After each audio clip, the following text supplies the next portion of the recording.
Hello, friends. Hey, Travis. Welcome to the podcast. You freak me out because I'm the only one here, but I do understand there are people. Well, out there I try listening. to throw you off a little bit from time to time, keep you on your toes, as they say. It won't take much today To throw you off? Yeah, because the podcast studio, and let me just say, without telling you where it is, I don't want to give away any trade secrets, is not in San Diego. Correct. So on my way down here to do this today, I punched in an address in San Diego because it's on the same street, has the same street name. So I was well on my way flying down to San Diego, and then realized as I was passing the off-ramp for the podcast studio, which is 60 miles north of San Diego. But are you at that age now where you have forgotten how to get here after however many months you've been coming here? You know, that's a great question, and although it does reek a little bit of sarcasm, but I will tell you that I put it on my GPS so I can see my arrival time. That's really the only reason. I do remember how to get here now. Do you have a good sense of direction and time? Like, in other words, do you know, okay, if I leave my house and I need to go to, say, the San Diego airport without traffic, how long that's going to take you? Well, yeah. I mean, if I needed to go to LAX from my house, I know it takes 45 to 50 minutes. Yeah. Well, it depends. And that depends on the time of day. Typically, yeah, down here can be a little bit sketchy. This is, a few miles south of where I live, and it just depends on the time of day. So it said it was going to take me an hour and a half to get here, which is a good hour longer than it should. But that's a construction and all kinds of that could be bullshit. explained away by, an accident or something. I did get caught in a traffic jam coming down here not too long ago, which, put me severely behind. That did not exist today. And I was wondering when the bad traffic was going to start, that was going to account for that extra hour it was going to take me to get here. But that's how dedicated we are. Even when there's an extra hour in the travel time, we're like, we will make fuck time. it. Yeah, we need to make time, keep the content coming. It turns out, I thought you were late because you were at AM/PM eating your gas station food. Oh my God. So really at my age, I should not be consuming any meals purchased directly out of the AM/PM market at the gas station. That is probably a big mistake. But you don't think those rotisserie hot dogs are fresh? Yeah, this had very little meat in it, what I ate. So mostly cheese and tortilla. So. Is there a requirement, do you think, that how long they can leave those rotisserie hot dogs or whatever the hell they have in there, how many days they can keep them in there? Or is it because it's not really food, it never was alive in any way, shape, or form? Because it's all synthetic. It doesn't matter? I don't know. I think the main thing that if I'm sure there are dates on it, so I'm sure they can't be in there more. But it's not like your milk where you look at the back of the carton. How do you know on that hot dog? No, I take it on faith because I want to eat it. But I would think that it's more important they keep it at a certain temperature. That's what the health department probably checks. But who the hell knows? It's a gas station. Does anybody check it? How do you? Yeah, I mean, do you probe it and see how many pathogens are in it, or this what? Is the first gas station meal I've had in quite a long time, but considering how much time are we going to regret it? Well, considering how much time I thought it was going to take me to get down here, I thought that was my only option because it was right there before the on-ramp to the freeway. I'm like, well, I haven't got time to go anywhere even 1 degree better. So, and then I didn't realize till I was almost down here and had consumed everything. I mean, don't get me wrong. I mean, back in the old days, a bag of potato chips and some Bundig sliced meat from the Liquorette or something was the meal of champions, but. I'm a lot older, so that kind of food is dicey now. Right? Well, and what do we have here? Is this a carbonated soda drink? Diet Coke. There you go. Which is very healthy of you. Yeah. Oh, yeah, sure. Diet Coke has always been the key to maintaining a preferred weight. Nothing I quit ever makes any difference to that. I quit drinking. I didn't lose any weight. I quit smoking. I didn't lose any weight. I might have gained a couple of pounds since then. Have you? Probably. Not a whole lot, not some massive amount, but 2 or 3 pounds probably attributable to that. So I just went to my doctor a couple weeks ago. I think I mentioned it on the cast. Something cool though, because everything now is in computers and your whole medical record is there. They sent me a very detailed printout of all the things, what my blood pressure was that day, my weight, and all that. They've never done that in the past. You didn't have to ask for it? What's that? I didn't ask for it. You just gave it to you? Yeah, I just gave it to it. They just sent it. They emailed it or they mailed it to me, snail mail, right? And so that doesn't seem very safe. Well, I will tell you that my lovely wife opened it for me. So if I was, and I'm not, trying to keep any of my personal medical information away from her, because she's opening my mail. And so if I was That's what I mean. Hey, don't open my mail. The first question is going to be, why? What the fuck? Right. Right. So you just have to roll with that. So, yeah, I don't care. That's fine. It's convenient for me because I always just try to memorize. So, okay, what was my blood pressure? What was this? What was that? Are these the results of the tests that the doctor who asked you your political preference did on you? Well, these are, excuse me, these are the statistics from things we did in the office that day. Weight, blood pressure, and that kind of stuff, right? Things we talked about, medical referrals he made, that's all in this letter. The other thing that I got separately was mailed to me, and this has been happening for a few years, were the results of my blood work, my blood test. So that all comes. Do you know how to read it? Yeah, it's pretty self-explanatory.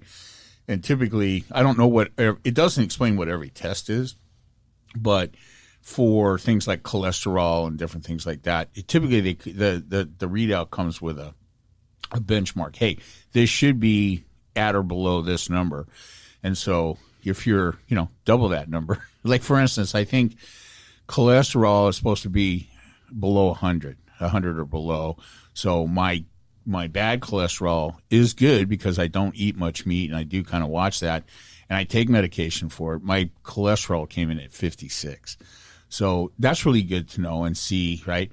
And my good cholesterol was actually a touch low. So I need to eat a little more fish or something. Was this a fasting blood test? Yeah, it was.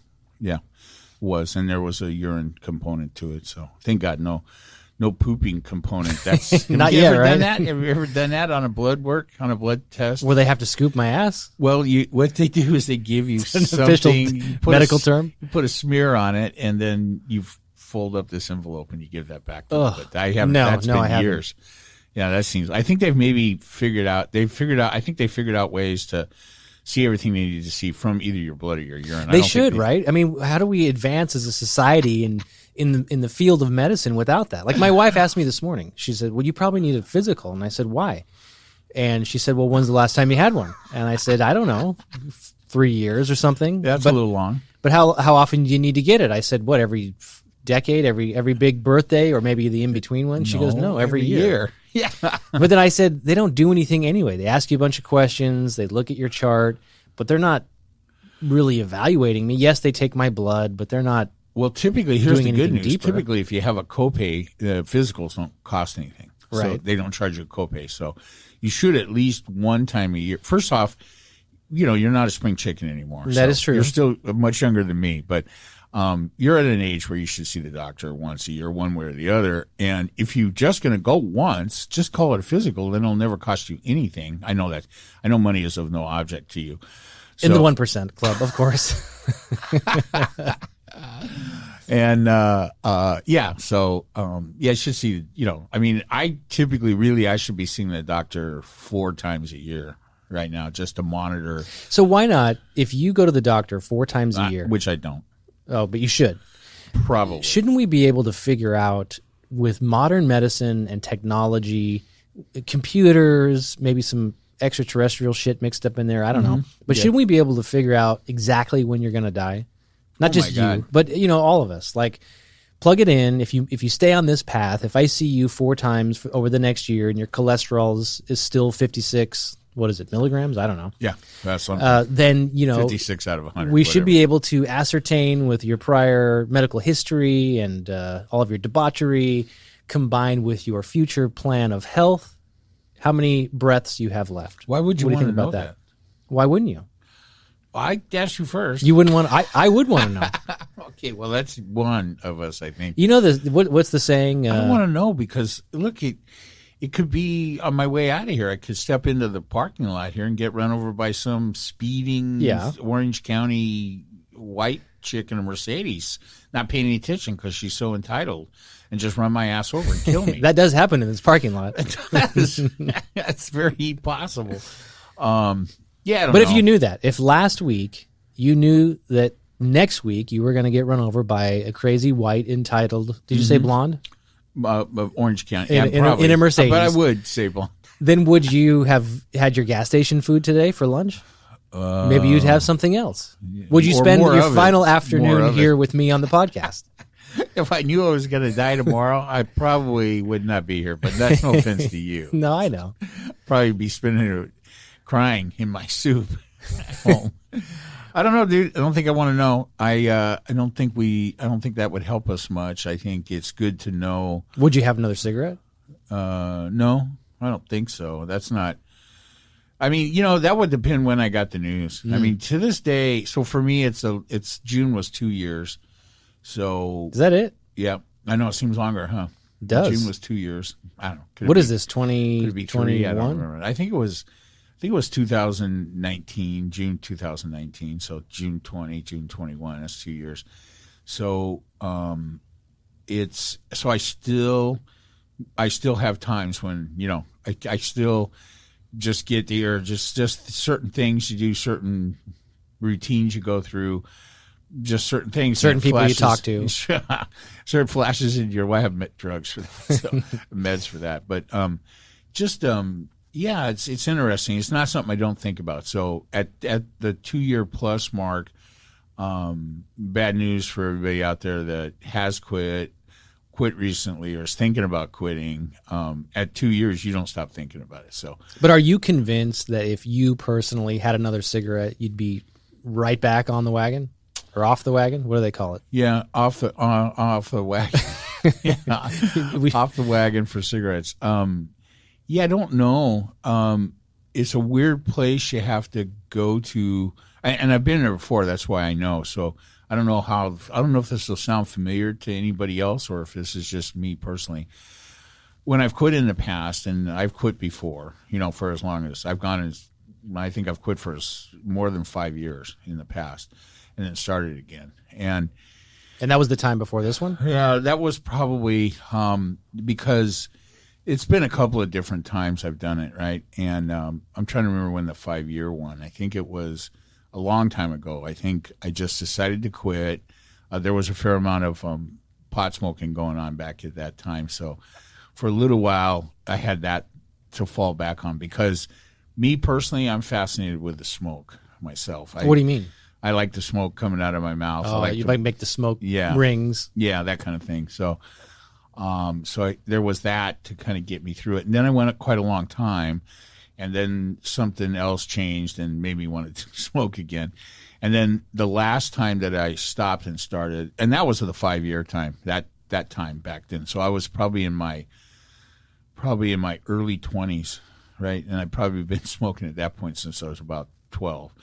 So 13 maybe realistically. And then whenever you go to high school, that's when it really cranked up. So then this last time was something had changed at work, to be honest with you, at this job, and it was stressing me out a little bit. And I found myself in locations where I was pretty alone for long periods of time. And so, it started with just, hey, you know what? I feel stressed. I could really use this one. I'm just going to get one of these, what do they call them? What are the little cigars? Cigarillos? Yeah, is that what they are? Something like that. And they're just really, they're raunchy cigars with a tip on them. And, yeah. And you can buy them, and then you can. But those, they're cigars. Sweets. Oh, Swisher Sweets? Swisher Sweets. You're not supposed to inhale those. Yeah, I know. Did you? But yeah. Well, I mean, because you're not only going to smoke a little bit of it, right? It's not very good. And that doesn't really cut it, though, because then after you do that, you kind of cross that line, and then you're like, hey, you know what? I'm just going to buy some cigarettes, and I'm only going to smoke a couple. So you buy a pack, and you smoke them, you feel bad about it, and then you throw away a pack. Now, that was a lot easier to do when cigarettes were $2.50 a pack, but now if you quit and buy a pack for $10 or whatever the hell they cost now, I don't see you crunching up 18 of them and throwing them in the trash. I don't see that. It doesn't matter what the negative effect to your health is. That's expensive. I try to resell. I will say that to be honest with you, as much as anything else, it was the price that was starting to really bug the shit out of me. Right? That was a highly motivating factor in quitting, because I just did not want to spend that kind of money. It was probably, I don't know, $4,000 or $5,000 a year, if you can believe that. Yeah, that's cheap for the price of entertainment. I guess. Why not? But it was jacking up my credit card bills and stuff, to a lot. So whatever the hell it cost, it was a lot. And so that was a significant part of it, but it was mostly health. I mean, this last go around, because once I get smoking, I'm doing 2.5 packs a day. Well, how old are you? We know how old you are, but how old are your lungs? What does the doctor say about that? He doesn't say anything. Do they have a way to tell, other than if you actually maybe have cancer of the lungs? I don't know. I'm short of scanning for cancer, which is not something I want to do. That's right on akin with knowing my actual death date. But I don't know how we got into this morbid conversation. The death date. But just like bad gas station food, when you see these expiration dates stamped on the bottom of just about everything that we buy, I mean, I take it as a guideline. A guideline, right? So it's like, unless it's meat, and then you do the smell test or the firmness test. What did I cook the other day? The drinkability and how long does it take me to vomit test. Okay, nobody else drink this. Oh my God! I just went through this the other day. I cooked something that and then ate a couple bites of it, and then my wife goes, "Hey, I think that's out of date," and I'm like, "Well, tastes okay." And she's like, "Yeah." She dug the package out of the trash because I'd already cooked it. She's like, "Yeah, it's like 10 days out of date. Yeah, you should not eat that." What was it? It was some kind of meat. What kind of meat? I'm trying to remember. But it tasted good, and you ate it? It wasn't bacon, because that would have been too much. See, that's work. the thing. Let's say, doesn't it say sell by date? Well, how do they know they're not going to sell it to you, and you're going to store it for 6 months? There's sell by, and then there's best by. Best by. Best by this date. Yeah. That means best if consumed by this date. Right, not sell it off this fucking But shelf. I've had some, steak that wasn't its best, but it was pretty good. And that was still okay. Well, I think for me, meat is really the smell test. I mean, if it once I think it might be turned, I don't seem to be able to smell anything else. Yeah, right. So, but typically, I don't let meat go past that point. Right. So, God, that's really bugging the shit out of me now. What was it? Was it just like everything that we reference on the podcast? You'll remember it after we're done about today. halfway through this podcast. Yeah, maybe you will. I'll remember. Did you smoke it? Maybe we could narrow it down. Yeah, no. So I remember last week it was. I remember the name Devin Nunes about an hour after I couldn't remember it. But you did remember it. Yeah, good for you. And in reference to last week's podcast, lest anybody think or be concerned that maybe I am, transitioning over to your democratic ways. I don't think anybody. Don't worry. I'm still very much anti-democrat. I don't think anybody's worried about that. Yeah, but I think it does. I think some of the things that we talked about last week do indicate that your mind has been and remains open to, logical, intelligent discussion. And they're life forms. That's the only important. Yeah, like Democrats. That's the only really important part. So a lot of political shit going on in California today, tomorrow. I dropped off. So I don't know. This is probably illegal. I think they call this ballot harvesting. What? I dropped off 2 California recall ballots into a ballot box today. Well, did you fill out both of them? No, I didn't fill either of them out. But I think the mere fact of me taking it to the ballot box is considered by some to be ballot harvesting. Run this by me again. You took 2. Yeah, my wife's and my mother-in-law's. Okay, ballots and to a drop box. But they didn't fill them out.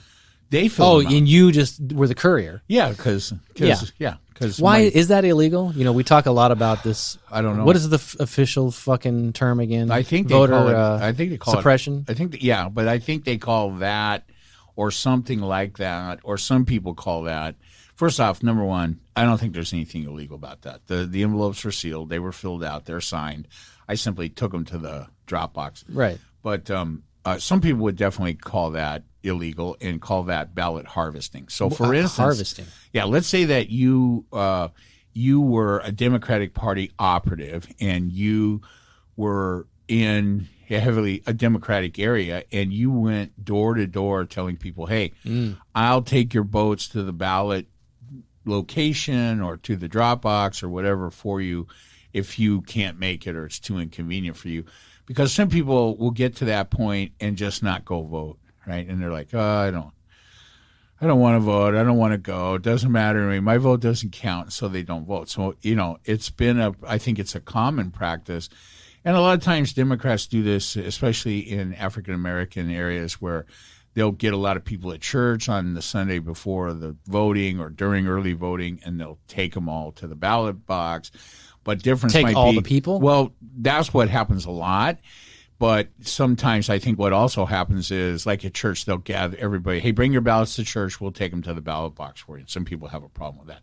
Personally, I don't give a shit. Yeah, I don't either. I mean, it's been a while, I think, since I have thrown around the word solutionary. But we have to think of solutions to all these problems. What I thought you were going to say, and maybe the implication was, if I offer to take your ballot to the ballot box, I'm going to throw it away if I know that it's a Democratic vote. I only do that when I'm doing this in Republican neighborhoods. That's what I mean. Right? Like the little Johnny, goes and offers to mow your grass to do a good deed. Well, I'll take your ballot to the drop box, and then, ironically, it's not going to make it. So your vote's not going to be counted. Yeah, I think that if that ever happens, I think if you take all of that's ever happened in history and put it together, it's probably none. But remember during the height of the 2020 election. We're in the height of it still. No, when they were counting all the ballots, and we were talking about how some states, you can't even open the ballots until whatever, the day of the election, even though they had early voting. Until the polls closed. The polls closed. And that's just ridiculous. If you have millions and millions of sealed, ballots that were sent out legally to the citizens of that state, why not open them? Start counting, see where you're at. Well, I think so. I have a couple of thoughts about that. I think that first off, I'm fine if they keep them sealed until the polls close, because up until that point, I think that any news that would leak out regarding how the ballots that were the early voting was being counted, how that was trending, can affect the outcome. So how so? Well, I think your guy might be losing, so you're like, fuck it, I'm not going to go vote today? No, well, either way. Either, hey, my guy's losing, so I need to go vote, or, hey, my guy's good. Obviously we're losing, so there's no need for me to go vote. Because unlike this election that we're talking about here in California, which is a fucking stupid recall thing, is, typically elections have more than one thing on the ballot, right? This one has two. Well, I mean, it depends how you're voting. If you vote no, it really only has one. But I did vote for two in the off chance that Newsom, first time I've ever remembered his name, so I must be getting saturated. So you voted for the recall? No, I voted against the recall, but then I put in a name out of the other 49 candidates. You spelled my name right? Yeah. Yeah, no, you're 50. Well, I thought you can't select an option unless you vote yes on number one. No, you can do both. Oh, interesting. Because if he's recalled, then he's off the ballot. So then you can't vote for him because he's been recalled. He's not on the ballot. He's not one of the 49 people. So then if you want to have any input, who then becomes the governor? This sounds so confusing. No, it's a fucked up mess. Shouldn't it be like a jury trial where you're convicted, and then after you're found guilty, then there's a separate sentencing? If Newsom is out, shouldn't there be like another list of candidates and take him off? And I know you agree with what I'm about to say. How do you know? You haven't said it. Yeah, you've already commented on this. And here's what I'm going to say. This is a terrible process, ill thought out process. There are only recall provisions in 19 states. And in California, this has only been successfully used to recall a governor once, and that was Gray Davis, although there have been many recall elections. And it always costs a lot of money. And do the other states have nothing? I know nothing. Yeah. Just like maybe a regular impeachment process? I know nothing. I believe their recall. I would think it works in some similar manner. I mean, I don't know. Here's a procedural thing that might be different among states. I think a better way to do this would be have a recall election and figure out if you're recalling them, and then have a separate special election instead of running the recall and That's the what I'm saying. thing. Yeah, they shouldn't be together. Yeah, they shouldn't be together, but it shouldn't be happening at all. First off, you're subverting the entire voting process by doing this, right? Obviously, that's the argument I made about the Trump impeachment. No, not the impeachment. It is. This is not impeachment. I understand. This I'm just making a reference. Yeah, I know. Wrong one. No, it's the correct reference. You just don't agree with it. So, this is just a fucked up mess. And so, especially considering how close to the actual next election this is. Which is what, a year from now? Yeah, 2 years, within 2 years. So, well, I think it probably runs with the 22. Don't you think that, when you say the word recall, I'm thinking of, your automobile when you get the letter in the mail saying your brakes are broken or your airbag's fucked up or whatever. Well, it's the same concept. I understand, but shouldn't, because the governor, at least in the state of California, I think they're all the same, is a 4-year term, and we have varying term durations for certain offices, like we talk about in Congress, and House of Representatives is 2 years, which is Congress retarded. Is 6. Well, the Senate is 6, and the House is 2, which is retarded. Yeah, but shouldn't there be, if you're going to recall the governor, you got to do it within so many days of him taking office? Shouldn't there be a statute of limitations that says after 6 months, if you guys haven't figured out this guy's a shitty governor, then you got to wait until the next election. Your window is closed. There's no standard whatsoever, right? Let's make a standard. Yeah. Well, here's the thing. In your ill thought out reference to the impeachment of a president, the standard there, somebody has to think that the president has committed high crimes or misdemeanors in order for that to go forward. So. And in this day and age, that's about a 50-50 split among legislators, right? So 50% of them are currently Republicans, 50% approximately are currently Democrats. And so at least half the people have to think that. That's not the case with this. There was some minor amount of signatures, 200,000 or no, something. 1.5 million. 1.5 million. Still nothing. There's more people than that. At my 7-Eleven at 7 o'clock in the morning, to be honest with you. So, or at my Starbucks, right? So, it's a very non-representative amount of people. It can be easily manipulated by special interests, such as the Republican Party. They're a special interest now? Yeah. Well, of course they are. Yeah. And so are the Democrats. And so, That's easily subverted, and it's not based on anything. I get it. A lot of people didn't like the way Newsom handled the pandemic stuff, and I don't like the way he combs his hair personally, or I hate the way he talks. But none of those things should be reasons to support a recall. So the standard is not there, not even to the minimal standard that there is for a presidential impeachment, which these are not the same thing, but I get your reference. So at any rate, I think it's a bad process. And the problem is that all you Californians that are listening to this, all the Californians in that can hear me, when you get Larry Elder as the governor of the state, you're going to fucking wish you did not vote for the recall. Well, so let's talk about that. But first, who did you? Larry Elder's an idiot. Hang on. Who did you select as the option? The best option should Newsom lose his job? I think I'm going to keep that selection to myself. Yeah, are you? Well, because a lot of people haven't voted yet, and I don't want to push anybody. Well, we'll air the episode tomorrow. I don't want to push anybody. Well, yeah, it's not over tomorrow. It's not. I thought it's over tomorrow. I don't know. I honestly don't know what the rules are in California as far as these absentee or mail-in ballots. I don't know how long. Do they have to be postmarked by midnight tomorrow? I think so. Yeah. Okay. Well, but you're a free citizen. You're a public figure here with your influence on the podcast. I read through the 49, which is 10 minutes. I can never get back. Shouldn't we limit how many fucking other names can be on the ballot? Well, there's give us your 5 best. There's so many things wrong with this. How many celebrities? This particular progress. Celebrities. I haven't even opened mine. Who was it? Wait a minute. There is a celebrity on there.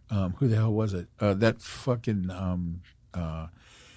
what's the at home with the Kardashians? No, what's the Kardashian? The Caitlyn Jenner. Caitlyn Jenner. Yeah, I'm going to just keep all my comments about that to myself. But there's a celebrity, Now here's the good news for everybody. Caitlyn Jenner doesn't have the slightest chance in hell. Along with 90% or 99% of the people on there. The only one on that ballot that has any name recognition is Larry Elder. And, he is an ex. And Cox. Barely, though, right? And the other guy, the ex-mayor from San Diego. Faulconer. So isn't he the guy from War Games? Isn't he the scientist that created the computer in the movie War Games with... I don't know. Is it? Oh, you don't know that movie? I don't know the name. Dr. Falconer. Is that what his name is? But Cox was the only. I mean, he was Newsom's challenger in the last election, right? So people know that name. Well, he's an actual Republican, but I don't know that the California Republican Party has endorsed either one of them. But I don't know because I don't care. There's a lot of shit with Larry Elder. I mean. I don't know anything about Cox. My guess is he's your standard run-of-the-mill Republican. And Elder is not? Elder is a Trump-following, dick-sucking disciple of Donald Trump. But even if that is true, and what you just said about Californians ruining the day if Larry Elder becomes governor was very similar to shit I read over the weekend. But nobody gave any examples. So what is he saying he's going to do? Well, that's going to ruin California. So who's out of the whole Trump administration? There's only one person that I could honestly say that I despise more than Donald Trump, and that was Stephen Miller, who is like Elder's mentor, right? So, in fact, I'm not going to remember this guy's name. Jacob something from MSNBC had an interview with Elder. He'll talk to anybody at this point, right? Because for him, Elder, yeah, because for him at this point, right, it's about getting his face on TV, and so he has. So here's the question, Mr. Elder, whatever the hell he's calling him, he doesn't have a title. If you're elected, will you bring Jason Miller into your administration, your gubernatorial administration? And he's like, well, that's it's not about Jason Miller. Stephen or Jason? Stephen. Did I say Jason? Sorry, just get now confused. You did. Jason Miller is the Trump advisor that recently quit to start Getter. So that's probably why I'm getting confused. Right. He was recently held for over 3 hours for questioning in Venezuela. What the hell was he doing in Venezuela? He was there with some other Republican talking heads for some kind of anti-Bolsonaro rally or something. I don't know. And they picked him up for that and held them at the airport for like 3 hours. In fact, I don't know. Elder might have been there. He might have been one of the ones who was there. All right. So what's the question I'm supposed to be answering? How is he declaring he's going to ruin California? And you were starting to say they're asking him if he's going to make an appointment from the Trump holdover government. He was asked by Jacob Soboroff, that's the name, the MSNBC correspondent. A simple question: if you're elected, will you bring Stephen Miller into your gubernatorial administration? And he refused to answer that question. He said it's not about that. This election's about blah blah blah blah stump speech bullshit that he's just going to repeat. Well, how does that make him different from everybody else? He's not a politician. Elder is not really much. He's never run for anything else. And so he's recently learned how to do what every politician has to learn how to do, and that's answer the question they want you to ask. Exactly. What is your basic stump speech, Mr. Elder? We're going to give you 45 seconds. Yeah, he sounds experienced based on what the answer he gave. Yeah, but I mean, it's so awkward. I mean, experienced politicians know how to do that without being so fucking obvious. He actually dismisses the question in the beginning of his answer. That's not what experienced politicians do. But having said that, that's the possible kind of thing. He's very much a Trump disciple. Well, I don't even know what that means, though. So let's say he puts this guy in the cabinet. What's he going to do? Stephen Miller is the architect of the family separation plan, all the immigration bullshit, build the wall, Mexico's going to pay for it, and every other fascist right-wing Nazi shit that came out of the Trump administration. He's the worst ever. The fact that whether Elder's going to bring him in or not, the fact that he's going to be someone he's going to go to for advice, that's enough reason not to elect him right there. Yeah, perhaps, but I guess I don't see the threat. In other words, if he's saying, hey, I'm going to bring this guy in, I'm going to get advice from him.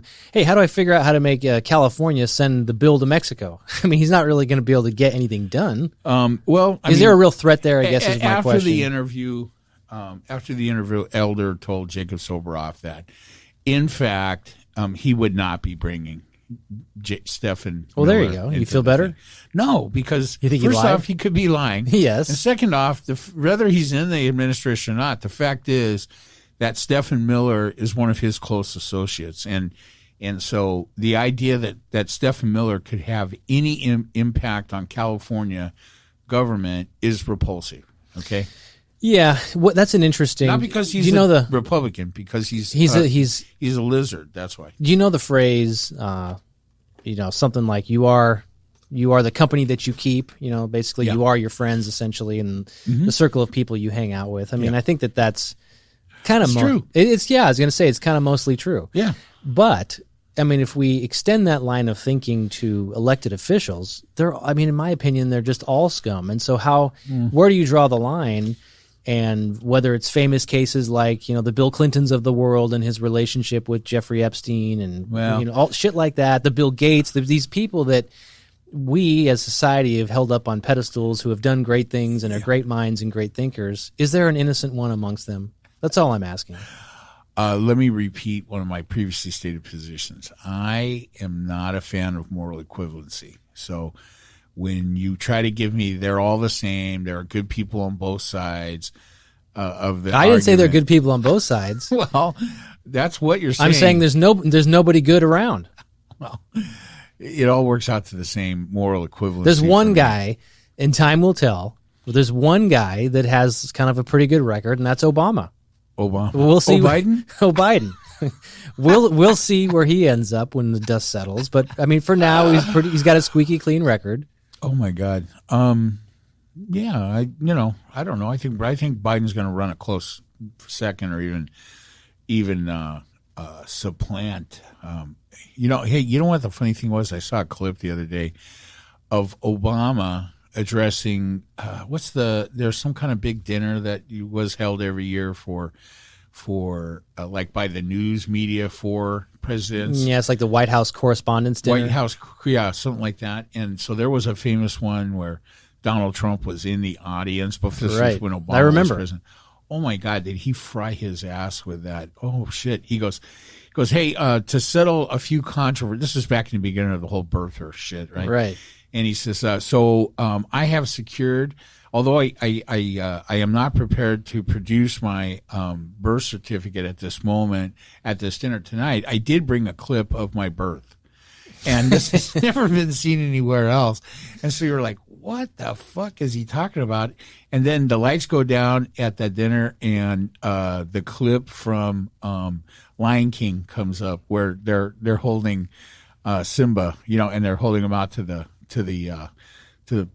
animals there in Africa. I thought it was funny as shit. Oh my God, did he turn the table on Cheeto with that one? So anyway, having said all that, I think that Elder is a clueless puppet of a far right wing extreme. He will bring with him, and mark my words on this, no matter what happens with this election, you will be hearing from Larry Elder how it was rigged, how there was fraud and corruption, and how it didn't.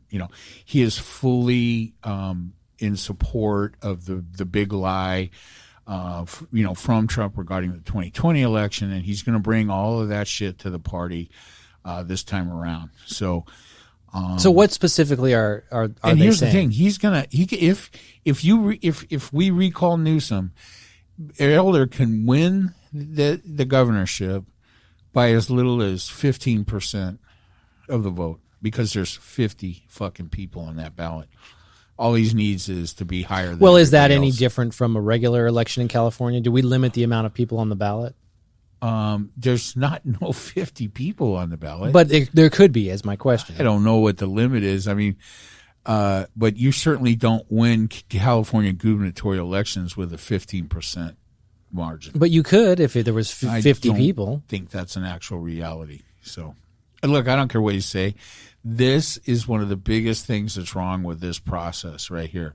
So what's the claim? It doesn't matter if it was John Cox or it was the guy from San Diego or whatever other knucklehead ringer is on that goddamn ballot, and the people are ridiculous. Anyone, if Elder pops off and strokes out and he's not here, then the next guy could win with 10. I mean, it's just that's a recipe for disaster in this state, right? And look, I'm not really super opposed to having a Republican governor of this state. We've had it before. It's not the end of the world. It's not perfect, but nothing gets done because the Democrats have both state houses. Well, it is a bit of a check and a balance. I mean, it does put a little bit of a stop on some of the stuff, but then it has to go because we're in such a weird time politically. It's not likely that it's going to go to a Republican centrist that might actually show some leadership and try to govern this state. It's going to go to a fucking big mouth whack job like Elder or who knows. That is, I think, a true state of affairs. So really, I mean, how do we come off of this? And I think, the claim about the election fraud, I was reading that too, and that's like, come on, people. Where is the basis for this? Where was it on the national stage? Where is it possibly going to be here in California? And it's almost the boy who cries wolf at this point. We've heard it too many times before that. Well, that'd be a good thing. You can't just say that. That'd be a good thing. I know, but you can't just say that ahead of the election without, substantiating that claim in any way. Just to what? If you lose, you can say this is the reason why, and then you supposedly rally your base to be even more angry. I mean, what is the desired outcome of making that statement? I don't know. I mean, I guess a question I have that without answering that because I don't know, I want to ask you this because I think at some level you're in favor of the recall, and I understand why that might be the case. Maybe you are, maybe you aren't. I'm not going to speak for you, but if you are, I could understand why you might be. I think at some point it became more important. It wasn't particularly important to me, and I don't really like Newsom one way or the other as far as, do I like him or not? But when I saw what was happening, how this was being used by the far-right forces to try to put a big mouth, hardcore Trump devotee, loudmouth mouthpiece into the California governor seat, it became much more important to me that this not happen, right? So, I mean, I think that supposedly Newsom's only got a 3-point lead over the 50% it's going to take to recall him. So, not sure thing at all. I mean, I think most people think it's not gonna happen, but not a sure thing, especially in this wackadoodle environment we're in here as far as politics go. So what do you think the real reason being? Do you think that the recall effort started out by people that were unhappy about the way he's handled the pandemic in California and by the hypocrisy that he showed by getting caught having lunch at the French Laundry? Do you think that it started out legitimate concerns with people that right-minded people saying, hey, this guy has demonstrated he shouldn't be governor? Or do you think the whole thing from the ground up was a far right-wing Republican manipulation of another bad California political process? Well, first and foremost, I have decided that I am going to vote no on the recall. And I gotta do my ballot. My wife and I agree. We're going to do our ballots this evening. But again, I have to preface this comment, like I said a minute ago, lest anybody think that I'm turning into a Democrat. My primary goal... It's okay. It's actions, not yes, words. And my primary goal, usually, for the most part, is to make sure that no Democrats hold office because they're bad for society. Right. But you could say the same thing about Republicans. Right. But yeah, I do. I think, to my recollection, the what do you call them, the signature sheets that were being passed around to gather, enough names is I mean, I remember seeing that shit. It seems like a year ago, a long time ago. Yeah. And I really... It's probably around Christmas, though. Maybe, I don't know. Who can keep track of Here's anything? what I remember at Christmas. We went, we did something old school from my past as far as Christmas holiday celebrations. We went driving around the neighborhood to look at Christmas lights as a group, as a family, a couple of different family groups. My neighborhood's fairly affluent. Okay. I might be the only Democrat in the neighborhood. Nah, a lot of rich people are Democrats, just so you know. Which I don't understand that at all. Yeah, I'm sure you don't. But so there was this one house where they had all this decoration and stuff, and there was a lot of people going up and down the street. And then they had a sign under the big tree in their yard. It says, "Merry Christmas to all, except Governor Newsom." That's when I knew this was really going to happen. And it said Merry Christmas and not whatever the fuck you're supposed to say now, because the woke government... Because there's a war on Christmas. Yeah, there's a war on exactly. religion. No shit. But no, here's what I think. Yeah. I think if COVID didn't happen, you don't have a recall. And maybe there's a whole lot of variables in between. Maybe there's the Republican push, but I don't think that's the genesis of this. If COVID didn't happen, you wouldn't have I don't think they would have gone after him, because this is the single issue, is the COVID, the handling of COVID. And it was the initial lockdowns. We were like the second state to do it, maybe the first state. I know New York City did. I'm not sure about New York State, but we might have been the first state to do it. Yeah. When that was a term that we had never heard of, like lockdown. I mean, what the fuck is this, and how does that even happen?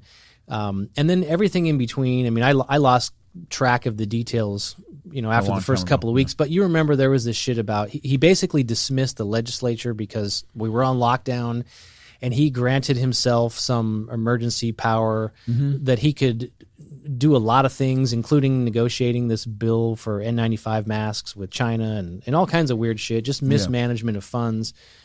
I think that incident at the French Laundry was some time after the fact. I mean, it was many, many months after people were already thinking, wait a minute, this was supposed to be it was after restaurants have been, it was after restaurants have been closed for months. Yeah, like 3 months at least. Right. And so you're like, okay, well, and the general response from Democrats in California and in general regarding how damaging this was going to be to restaurants was get over at the restaurants, right? Right. That's not important, right? And so everybody has to make sacrifices, and then he turns around and gets caught at French Laundry with some, I don't know what was it. And by the way, that's not a Denny's or a Sizzler. Yeah, but I think that's a restaurant that you can't even go to. I think you cannot go there. I think they were on the patio, to be honest with you. They weren't. They were inside. I heard something that it was actually on the patio, just looked like it was inside. So. Of course. But they all say irregardless, I think you're right. Without COVID, we wouldn't be having this. We wouldn't be having this $2.5 million special election. Which even that, I mean, again, that's a small number. It is when when you're talking about the fifth largest economy in the world. That's a small number. Yeah, 1.5 million signatures is too small of a number to force a recall. Listen, Democrats are bad for government. They're bad for the things that they impose on our lives. Right? There's other. So are the Republicans. And I just don't think that changing the governor addresses that in this state. It doesn't in this state, right. and that's for no other reason that nothing's really going to change. Right. But I don't like the process. Yeah. If my guy was in there or gal, I wouldn't want this to happen with enough loud, angry voices. I think your process is every 4 years. You get out and vote. You have voting season. You have a voting deadline day, and you say, from this day, you got 30 days to send your ballot, harvest them, mail them, email them, whatever.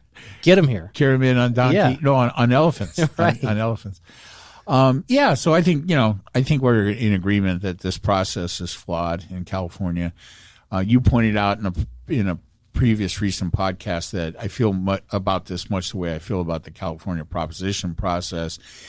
It's both the proposition process here and the recall are very vulnerable to manipulation by powerful special interest groups, and I do think that's what we're seeing here. Whether it's the Republican recall or there's some grassroots component to it because of COVID, it certainly has been co-opted now at this point by the Donald Trump ilk. His those people that are in his cabal have nothing to do. So they have turned much of their attention on this California recall to put one of their sycophantic dick-sucking disciples into the head of the California government. Larry Elder is maybe the least qualified person I could think of to be, and I know a lot about Larry Elder. I listened to him for I don't know how many years, probably, because I was still listening to talk radio when Larry Elder let me went ask off, you. Let me ask you a question. I listened to him the whole time. Listened to his radio show every day. I can honestly tell you, I don't even know the sound of the man's voice. I've never heard him speak. Well, I used to listen. But I know to, he's I on used it. to listen to a lot of LA talk radio because I was driving around a lot. What's he saying? Well, I mean, it's just whatever the topic of the day is, right? And did you agree with him? Well, he was like, so no, I didn't agree with him. I almost never agreed with him. But he would sometimes be, so who else was on the air for the majority of the time? Larry Elder was. Another fat dick sucking Trump sycophant. And I can't think of his name now. Rush Limbaugh. He's dead, collapsed under his own stupidity, drug-taking bullshit. And another hypocritical right-wing pundit who really meant nothing he ever said. Rush Limbaugh was a fake from the ground up. He was a comedian. He was a rock and roll disc jockey that latched on to the far-right movement. And he was one of the main progenitors of the things that have divided us, right? What do you think he didn't believe anything he said? He didn't believe anything he said. Why do you say that? Because he didn't. Because it was just, the whole thing was just a scam, right? He was never, and he said well, as that should make you feel better about him. No, it doesn't make then me isn't he just a showman at that point? Because not a shaman. Millions of Fox News watchers thought he was God. Yeah, so? Well, and that was, that's because that's just a different conversation, right? That we've remember I recently asked had you this about question, Fox News. I think a couple of weeks ago about, God, what was it? I think it was about the voter fraud. And I think we came to the agreement and the conclusion that most Republicans acknowledge that there was no fraud, but they like to say it because that's their rallying cry and that's what they can stand behind. And that made you feel better in some way because at least they, could do math and they weren't stupid. They were just they were just crazy. So the same with Rush Limbaugh. Well, I think my reply to that was I never said Fox listeners were stupid. No, I meant the actual Republicans themselves and the elected officials who, Look, I think it's important to get it out there that the truth of the matter is that most of the people on the right that are pushing the nonsense about the election being rife with fraud or that it was stolen don't believe it. It's just a mechanism for them to use to pass voter suppression laws in red states. Don't we call that propaganda? I would call it propaganda, yeah. And I think that, in our past, most of our legitimate, I don't want to, I'm trying to pick a word here that won't be inflammatory, but let's just call them news media. Why not make it inflammatory? Or media, had always tried to avoid propaganda. And because there is such a thing as propaganda. And one of the things that Fox has done is strip away the taboo for promoting propaganda, straight up right-wing propaganda. There's no equivalent for it on the other side. There are certainly agendas and ideas that are left-wing, but and I'm sure that they can be presented as propaganda, but even MSNBC is not devoid as completely of morals and in integrity as Fox News, and they don't present when they present opinion, they present it as opinion. Nobody in their right mind takes anything Rachel Maddow says as they did with the whole Russia thing. It's just listen. Every MSNBC is an opinion news station. They don't claim to be anything else. They don't run constant banners that say, "What is it that Fox says? Fair and balanced." They don't do that, right? They are what they are. They are the left wing side of opinion news. Right wing? No, MSNBC, yeah. right?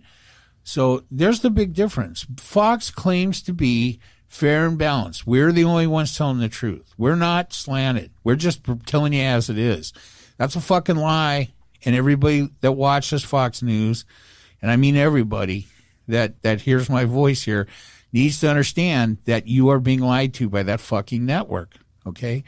And it's not the same. There's no moral equivalency between the left-wing media and Fox News. It stands on its own as a propaganda arm of the Republican Party, and that's all it is. But there is a moral equivalency. See, I have trouble with that word too. From the primetime anchors on both networks. We've talked about that. So whether it's primetime anchors, yeah, like who? Well, the Rachel John Muir or the Rachel Maddows of the world, who I like her, but let's not suggest that she's fair and balanced either. She has an opinion and an agenda to get across. Nobody, including MSNBC or Rachel Maddow, is promoting that they're anything but opinion. There are no shows on MSNBC that are not straight up opinion shows. They don't advertise as a mainstream news thing. We're not fair and balanced. We're not bringing you both sides of the thing. Everybody knows MSNBC is left-wing media. But doesn't everybody know the same thing about Fox on the right? Well, everybody should know, because I think, I don't think it would take much to figure it out. But the fact of the matter is that they constantly promote that they are not. Right? Yeah, I know what you're saying. Okay, I know that tagline, but is that what's the point?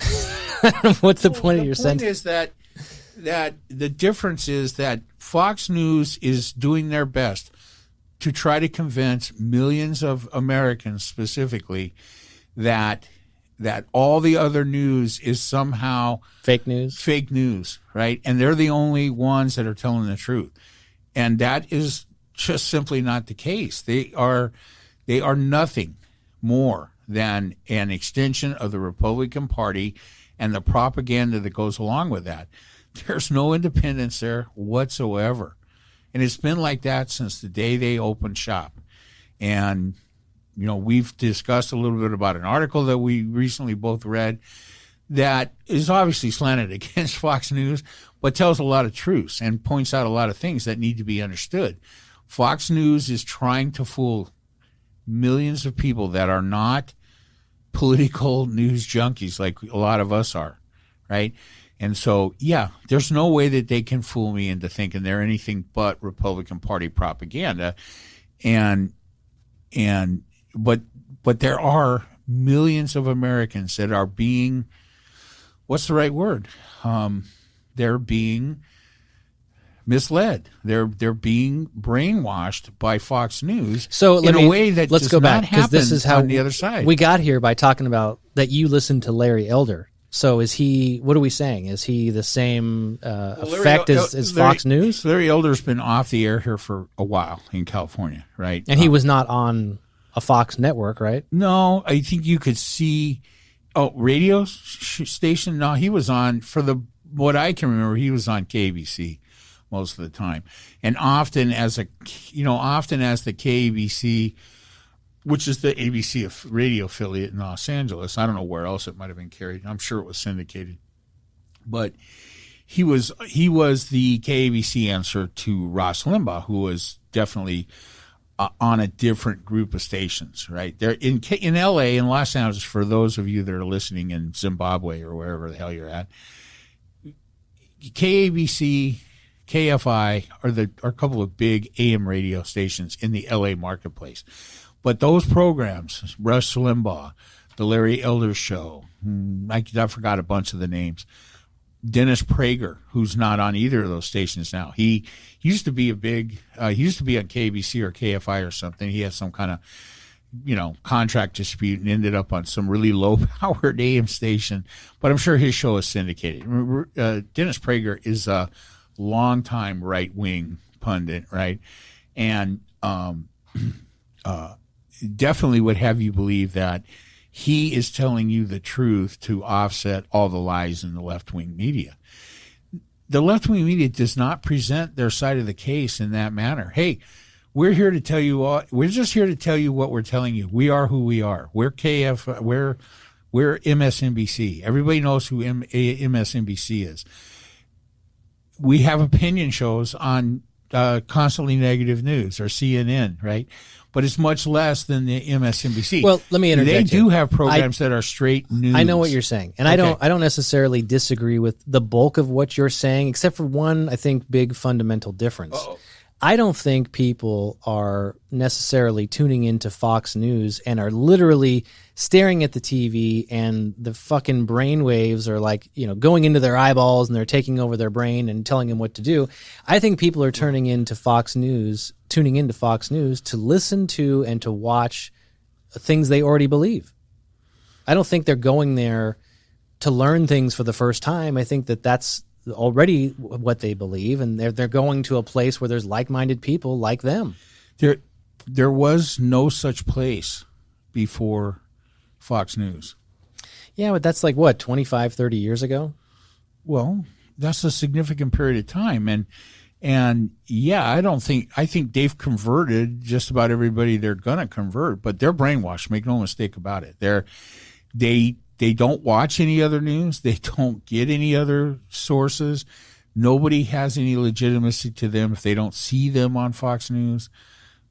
But you see the difference I'm trying to make here is if you want to know the answer to a question, if let's say you happen to find yourself captive in a meeting room where somebody you're there to see has Fox News on their TV and you are forced to watch it for some period of time, and you hear these evil words coming out of the hosts on the TV, you, Mr. Watkins, you're not going to leave there affected by that. You're not going to be changed because it's not going to infiltrate your brain matter.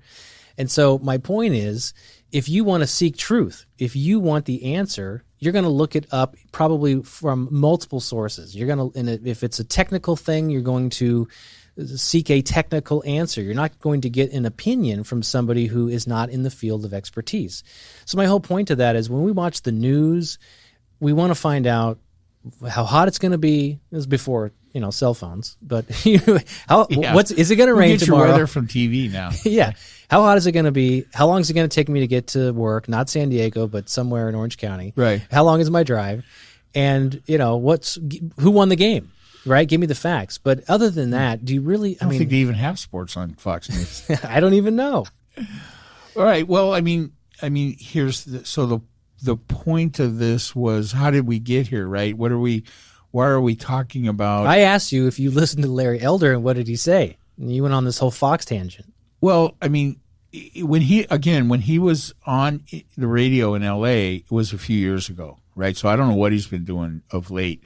I've seen him on Fox News several times, speaking about specific things, especially during the election and stuff like that. But he is not a widely known, celebrity in this state.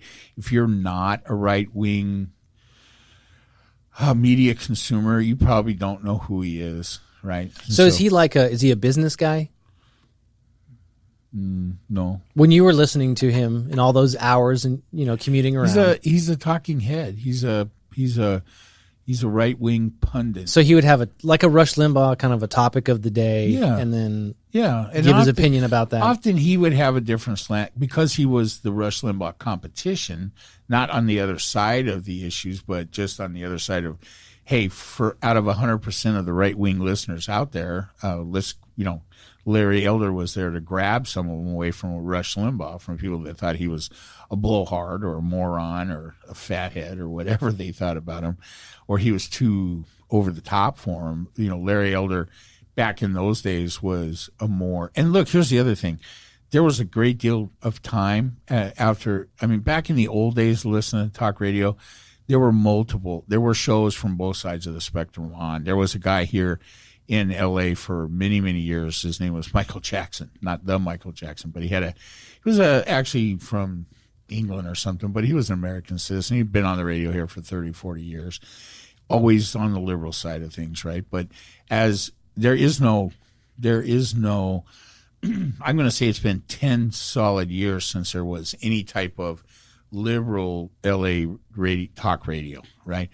So I don't know of any channel that you can find any type of. Why do you think that is? Because that's not where the money was for the advertisers and stuff, right? And because Fox News was growing that demographic a lot, and a lot of those people are the people that listen to talk radio, right?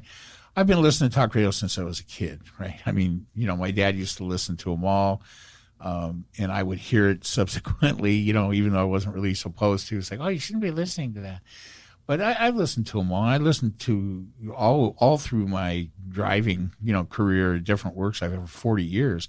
So I watched the LA market change a lot, and it's okay. It is what it is. I understand. Those are business. Radio business has a lot of competition, right? Just like every other media source, people can go to their phones. They can listen to podcasts. I mean, you have to have engagement, right? You have to have. So for radio, it's what it is, right? Who do you think is more likely to support initiatives or ideas from the other side? In other words, from day one of the podcast, I always joked with you, did you read your Democratic, I'm a good Democrat, talking points paper today?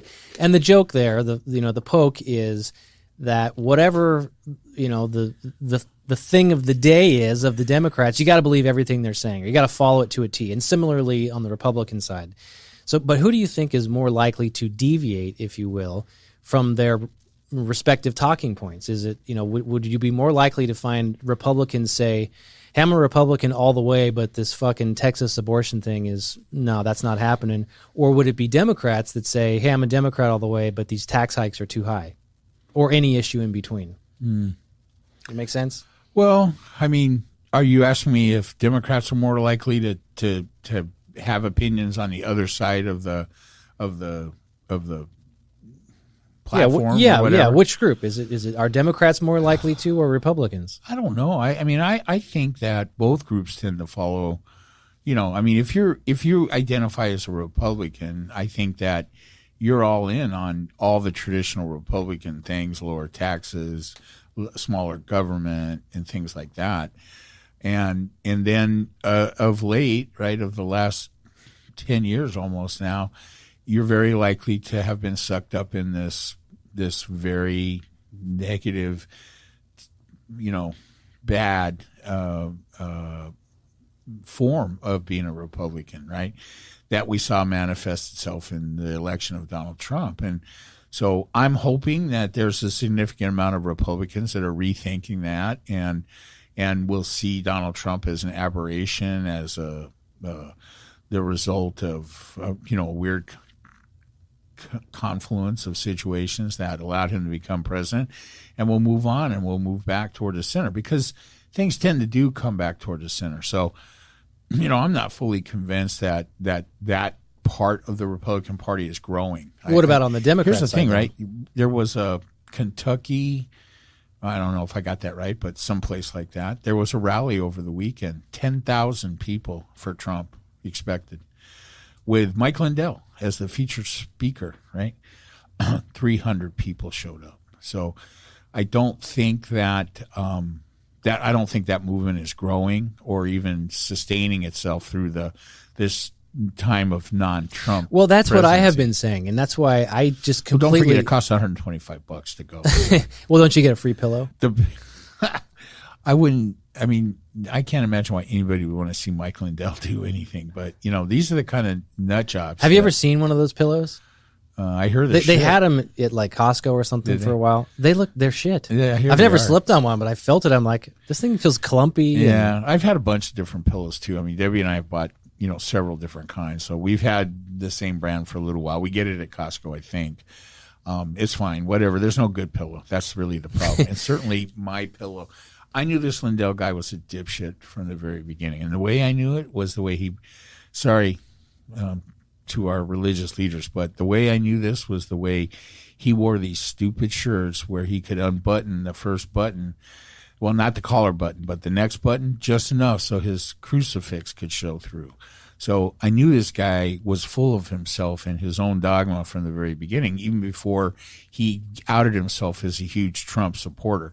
He was full of shit then, and he's full of shit now. I'm tired of hearing that. You have got to vote with me that you will strike down religion immediately, but you refuse to do it. You know. But this whole Trump rally, I hadn't heard that on the Trump rally, but this speaks to what I have been saying, is that this man's influence is dying. He's not the leader of the Republican Party. He's not. I hope not. He's not a future threat. He's a showman. Yeah. I don't know. It's the second time I've used that term, but that's how he became president. That's what he's good at, is knowing when to get himself on TV and when to be controversial so he can, get ratings or whatever. I think he's been canceled, though, to be honest with you. He hasn't been fully canceled. Not fully, and I don't think I don't think there's a way to do that, but frankly, I see less and less. I mean, it wasn't the right wing that I was worried about putting his shit on TV. It was the on the left wing channels or the mainstream media or MSNBC, the constant clips of him saying shit. That, after a while, works against, what you would think MSNBC would be for. And so, I mean, no matter what, people that were not Trump supporters, some of them were affected by seeing that. And they would be, what do you need, like a safe cry space? No, it would be run along the lines of, well, I'm an independent. I don't watch Fox News. I don't see a lot of Trump, right? And then all of a sudden, so I'm watching some CNN or some other middle-of-the-road kind of thing, or some local news or whatever, some affiliate in my area, and there's Trump every fucking night, 10 times on every news show with some outrageous clip. And at some point, some of those people are going, yeah, I agree with that. And so the other side of the media was doing the work for him. I mean, Trump received, I think the official number is $1 gazillion of free advertising from left-wing media. So I think they are not doing that anymore. I think that they have all figured that out. And I don't think you're seeing them that much on, I don't know. I don't watch news. I don't watch Fox enough to know, but that's because they all conspired against him to cancel him off of the media, like they did Facebook and Twitter. There's probably some internal memo circulating through all the leftist news groups that say you'll be fined if you put this on. Well, if I find whatever operator pushes this button, I would expect that. But like I've always said with Facebook and Twitter, let him speak. And just like on the news, right? I mean, you would like to think and hope at whoever the American president is, whenever they're speaking, should be a big deal. You should want to know what's being covered. And in the case of Trump, let's not forget, as I try to remind our listeners from time to time, is America is not the world. We're very guilty with all of our lofty goals and dreams sometimes of thinking that we're the world, but we're not. And so he was being covered elsewhere, other news media outlets all over the world. And I would get calls and text messages from friends in various pockets, people in Europe, people in Africa, more so over the Trump years than any other time, because he was on their media outlets as well. And they're like, hey, is shit really that, is it as bad as it looks over there? Or what did he say now? And because it was a thing. I mean, you couldn't ignore it. And even if our left-wing media tried to ignore it and not cover him, he was being covered elsewhere. Well, I mean, look, I think that there needs to be a distinction made between the coverage that he got as a candidate before he became president, in the 2 years leading up to that election. That's where the important free media coverage came. And that's where he got $1 bazillion worth of free coverage. Whatever he got this time around didn't work because he lost, and he lost pretty significantly. So I think that when someone is president, I agree with you 100%. When they speak, we should be listening. And if it's President Obama or President Biden, we should be listening to find out what the leader of our nation's government is saying to the people. And when it's Trump, we should be listening to make sure he hasn't lost his motherfucking mind. Well, we got to do the same with Biden, but for different reasons. So, so I guess that's, I think, I don't know what else to say about Trump or the California election. But let's go back to this California thing. All I can say is on the California election, go out and vote against the recall, and that's it. And vote against the recall for the only reason that that's not the way we play this game. I think that is a bigger threat to what we're supposed to have, representing a democracy. I'm totally fine with that. I don't care why you vote against the recall. Just go do it. But think about this, though. I think was Harris and somebody else, maybe it was Obama, were they here in California this weekend stumping for Newsom.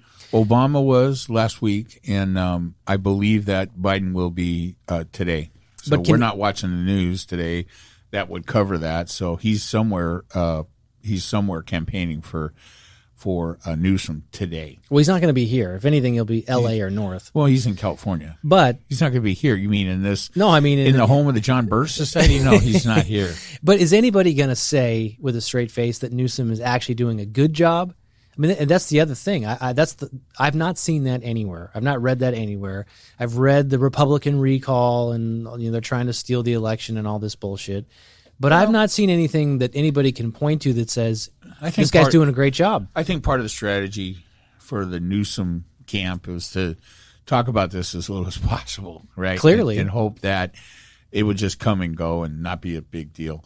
I think they've maybe had to step that up or change that up a little bit as of late, and mostly because of the rise of Larry Elder out of nowhere in this campaign. Really, I think everybody thought that the two contenders, should there be a recall, would be John Cox and then Faulkner, right? That those were the two names. They're not even in the running. Are we sure about that, though?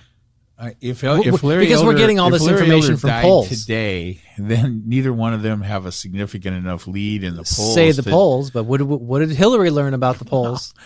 I think it would just be a wild grab bag, right? Which is just a fucking ridiculous way to elect a governor or anything for that matter. I mean, you don't even run a sixth grade student government election like that. But have you read any legitimate argument about what a great job this guy's doing? I guess I would say no.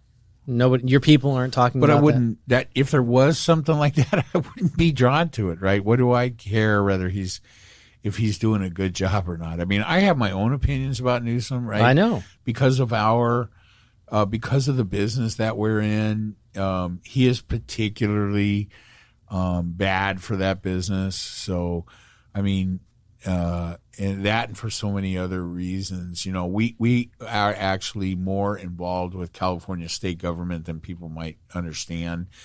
For those of you that know what business we're actually in, I know more about the California hierarchy and how things work than I ever wanted to know. And I will say, frankly, probably more than 90% of the people in California, just because our trade does, our business does force us to have a lot of interaction with state government, regulatory authorities, and the governor, right? I mean, and some of his, direct underlings, right? Appointed people from him. And so because of all that, I'm not a Newsom fan, but I'm sure not. And you want to replace Newsom with another person come whenever the next election is, that's fine. I don't think I'm going to support a Republican for that position, but if it was, say, John Cox, I wouldn't have the vehement opposition to him that I have to Larry Elder, because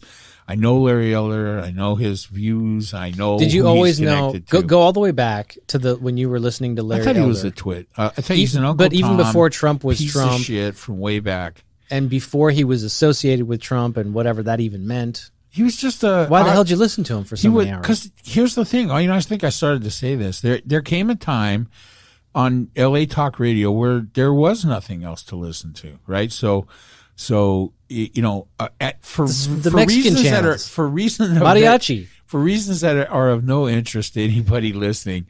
Back in the day when I was driving around, I was really listening for phone calls, right? I mean, for quite a long time now, we've had cell phones and things like that, one-word pagers or whatever. And so for a great deal of the time that I would be driving around during the workday, I needed to be able to answer a phone call or something. So if I'm listening to music, it's loud and no phone calls are being answered. So I always had the option to listen to music, which always would have been my preference. But since that didn't feel like a good option to me, and frankly, if I was stressed or I had any anxiety about work, music doesn't really help me in that way. It can be more distracting than calming.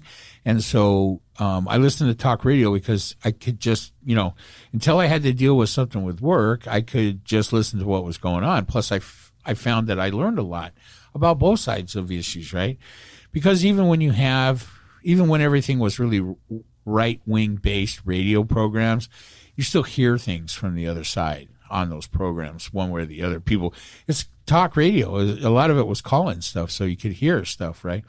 And there was a time when there were left-wing programs on, right? And those just all kind of went away, and that's a ratings thing. So why did I listen? That's why I listened.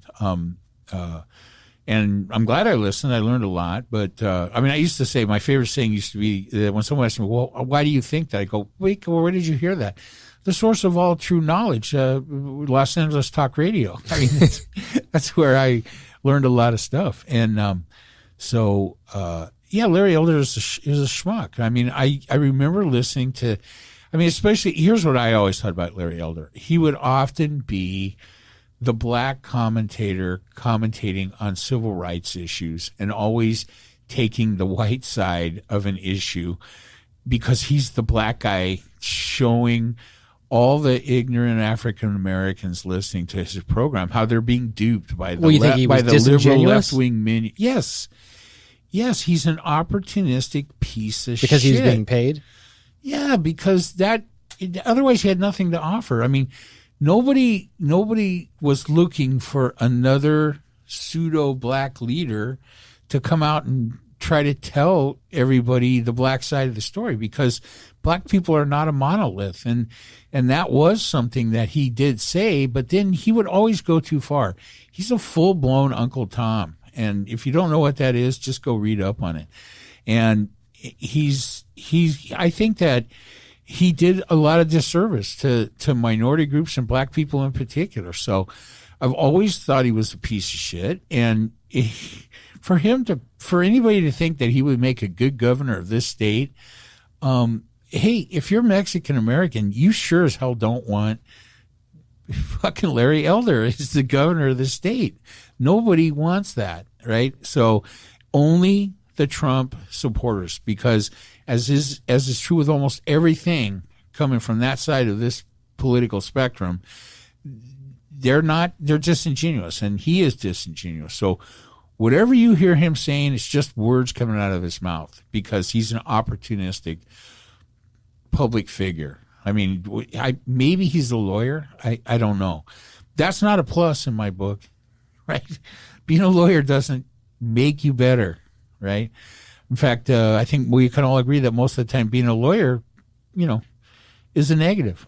I think there's too many lawyers here. Right. So, here's the bad news, or here's the good news. No, here's the good news.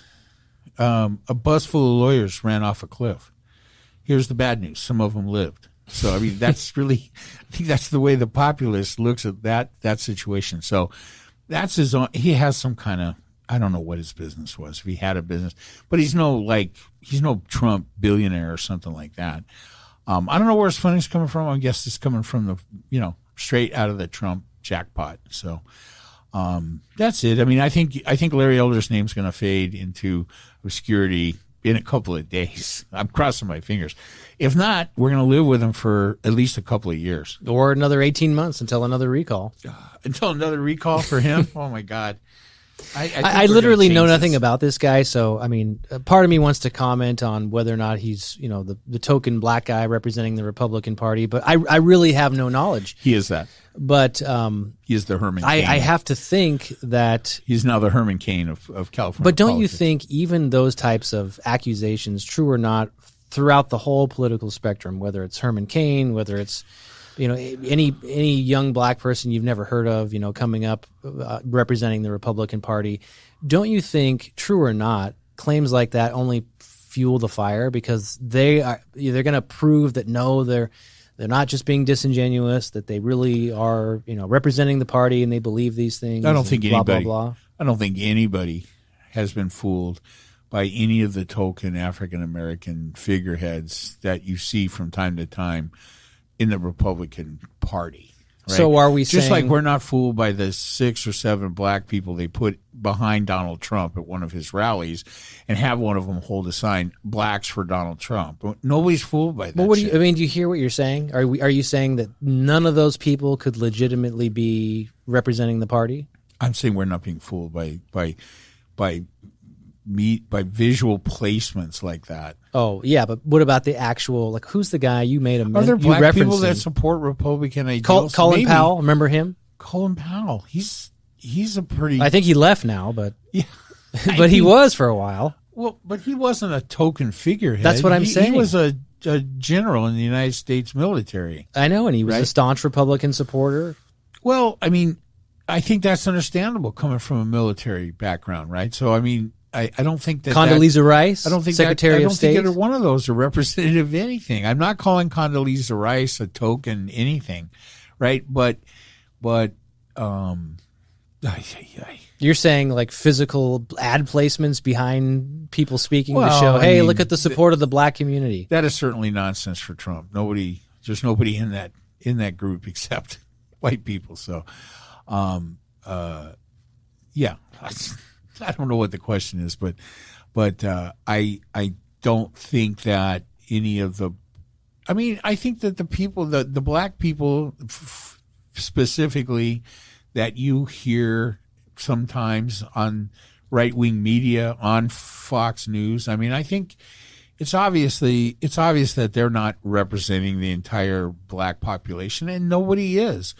Jesse Jackson, the Reverend Al Sharpton, none of those people represent the entire black population. I think some people that have recently passed away, some long time, I'm going to forget all their names now because I just don't know them to begin with, but you know, the black legislators, the couple of guys that were longtime civil rights leaders and then went on to be in the Congress for such a long time, were more representative of black leadership, if there is such a thing. I mean, look, anybody that's African American that wants to correct me on this, feel free to contact me and set my ass straight. But I don't see there being a very deep bench of leaders on the African American side that people universally acknowledge as speaking for black people.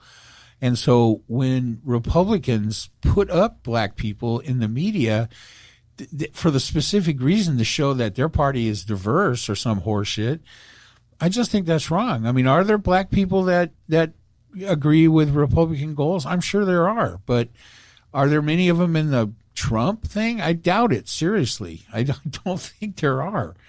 And so I think when, you know, I just think that that's just pulling that card and using that is just wrong. I mean, when you see a group of Democrats, when you see people at rallies for Democratic candidates or causes, it's diverse because the people that support that is diverse. Yeah, the group of people who want free handouts from their government is a diverse group. That's just fucked up. It's not. Oh, my God. Everybody wants a free handout. TravisSwope.com. All your hate mail. Well, I'm not agreeing with that. I think that I think the truth of the matter is that the Republican Party sees its numbers shrinking significantly, and they see the numbers are, you know, every census you're going to see a shift where white people are going to be, you know, less than 50% of all the people in the country, and even at that still makes them the biggest single group in the country. So why Republicans are so afraid, why white people are so afraid of that, I don't really understand. But I think that the fact is that when you look at how do I want to put this? When you're not looking at a Trump rally backdrop behind President Trump, right, and where it's all handpicked people back there, and you're just looking at different groups of people that maybe come from the Republican side of the spectrum or the Democratic side of the spectrum, it's obvious that one group is diverse and includes people from every walk of life, and the other one is not. Yeah, I don't disagree with that, but it seems very far-fetched to me to think that every black person who supports Republican causes is a big phony. I didn't say that. I know, but that's what it sounds. That's what you're sounding like. No, that is not what it. Look, that is. I don't think I like that much. I I'm not saying, you asked me about specific people, right? Colin Powell had a lot of integrity. He's a U.S. military general. Am I surprised that he might hold some right of center views on politics? Not surprised. Condoleezza Rice, I'm not surprised either. But neither one of them are representing the black leadership in this country, right? Larry Elder is a opportunistic Uncle Tom, and that's what he is. And that one I am saying is a fake. He's full of shit. He doesn't have any convictions other than what he thinks will promote him. Okay? That's who he is. That's what he is. I'll take on anybody that wants to talk about Larry Elder anytime. I know a lot about him. But other than that, I'm saying that when you see 5 strategically placed black people behind Donald Trump at a rally, that's fake. That's not happening naturally. First off, nobody behind him is there by their own choice. I mean, I'm sure nobody's there is against their will, but it just doesn't so happen that there's that many black people behind Donald Trump every time he speaks in front of a group of people. That is set up, and that is probably fake. Those people might be Trump supporters, but you're saying the staging of them is fake, right? So I want to make sure that, and I don't think this is what you're saying because that would be pretty offensive, but I'm not saying that the occasional black person that pops up on Fox News as some kind of pundit for a right-wing view that it's fake. Larry Elder is, but the other ones might be legit. I'm sure there are many black people that hold those same things, especially when you're talking about who's going to come on Fox News. That's not representative of anything except who they choose to be on Fox News. So let me put it this way. If you see black faces on Fox News, they're picked. They're handpicked. They're there for a reason. It's not because so many black people support the Fox News agenda that they just can't get anybody else. That's not what it is, right? They're handpicked. Are they handpicked on MSNBC? I think it's pretty obvious that you have shows on MSNBC where the host is black and all the panelists are black. I mean, you see that because they want to bring that viewpoint to the thing, right? But you don't see them handpicking white people to do it. Like, I just don't get what the point is, what the accusation is that I'm saying that somehow I don't think any black people can. I'm not saying that. I never said that. If it sounds like that, I don't know. You touched a button there. Well, I'm letting you roll, man. Well, I mean, let's get back into the conversation because I'm just going to keep defending myself because I feel attacked with that. I'm not attacking you. I'm responding to what you said. I'm lost here because I think there are fewer black people that would support Republican causes. I think clearly, right? It's pretty goddamn obvious. But I think speaking of I know nothing about Larry Elder, right? So I think I used the word disingenuous. Is he being disingenuous? I'm not trying to defend him either because I don't know him. It sounds really far-fetched to me that any black person, and you're not saying this, but any black person who supports Republicans would be disingenuous because they're willing to let themselves be the token face on whatever, say Fox News or whatever else, the Donald Trump rally. Hey, folks, these 5 seats are reserved for anybody who's dark and wants to sit behind Trump and be on exactly. TV. And anybody who would want to do that and allow themselves to be put in that situation is pretty fucked up. So, maybe I'm more of I take people for face value. Well, I like to think that we don't get any feedback on anything we say from anybody. So I guess I can't say how that makes me look, but whatever. I'm just saying, hey, that is not what I'm saying. I can talk about Larry Elder specifically, and I can say that most of the black faces you're going to see on Fox News are handpicked to be there because they're black. And that it's not just some naturally occurring thing. But let me ask you this. I mean, the truth is we're probably the 2 least qualified guys to talk about this kind of thing because we're 2 white guys. But let's say if the Republicans are trying to actually be introspective and say, hey, wait a minute, we've got a problem here. Our message isn't resonating with black people. We're doing the wrong thing. So let's do something about that. Let's bring more people. Let's bring more black voices to the panel. Isn't that a good thing? That's not what's happening. Well, I mean, isn't that the same net effect, though? I mean, from the get-go of that premise. There's no introspection going on with the Republican Party. They're not looking. I get it on Fox News. I get it for Fox News even, for the optics of advertising. The RNC, right? Do you think though? I mean, do you think Kevin McCarthy has gone through some recent introspection? I don't think so. Jim Jordan, Dennis Nunes, the rest of these fucking dipshits that represent but why would they not? Republican Party? Why would they not if they think that they've got a problem where, hey, their message is dying because it's only landing on rich white people? We have to bring in other voices. Well, that's not what they think. They think they think their party is dying because they're being replaced. Yeah, but by black people and Hispanic people and people of color of all types. But don't you think at some point all the time? I'm being replaced. We're being replaced. That is a common Nazi trope from the days of but you can't, the Holocaust. But even if that's true, how are you gonna? You can't just magically change that. If